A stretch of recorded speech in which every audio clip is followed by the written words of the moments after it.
সবাই বলে এখনকার ছেলেমেয়েরা শুধু ফোনে মুখ বুজে বসে থাকে, কিন্তু তারা এটা বোঝার চেষ্টা করে না যে ওই ফোনের স্ক্রিনে তাদের এক একটা নতুন পৃথিবী লুকিয়ে আছে। আমরা সেই জেনারেশন যারা পুরনো গণ্ডি ভেঙে নতুন কিছু করে দেখার সাহস দেখায়। আগের জেনারেশন খুঁজতো সিকিউরিটি, আর এখনকার জেনারেশন খুঁজি আমরা প্যাশন। আমরা নিজের বুদ্ধি দিয়ে বিশ্বকে কিছু নতুন কিছু উপহার দিতে চাই। আমরা ব্যর্থতা হতে ভয় পাই না, আমরা ভয় পাই অন্যদের মতন সাধারণ মানুষের বেঁচে থাকতে। আমাদের কাছে এখন মাত্র জ্ঞান বা নলেজ এক ক্লিকের দূরত্ব। আমরা ঘরে বসে গ্লোবাল স্কিল এবং কেউ হচ্ছে কন্টেন্ট ক্রিয়েটার।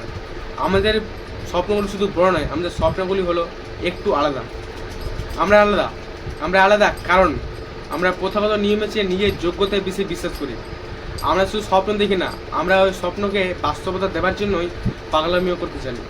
তাই কেউ আমাদেরকে অবহেলা করবেন না, কারণ আমরা সেই জেনারেশন যারা ইতিহাস পড়তো নয়, ইতিহাস গড়তে এসেছে। তো আজ এই ভিডিওটা এখানে শেষ করছি। জয় হিন্দ, জয় ভারত, জয় শ্রীরাম।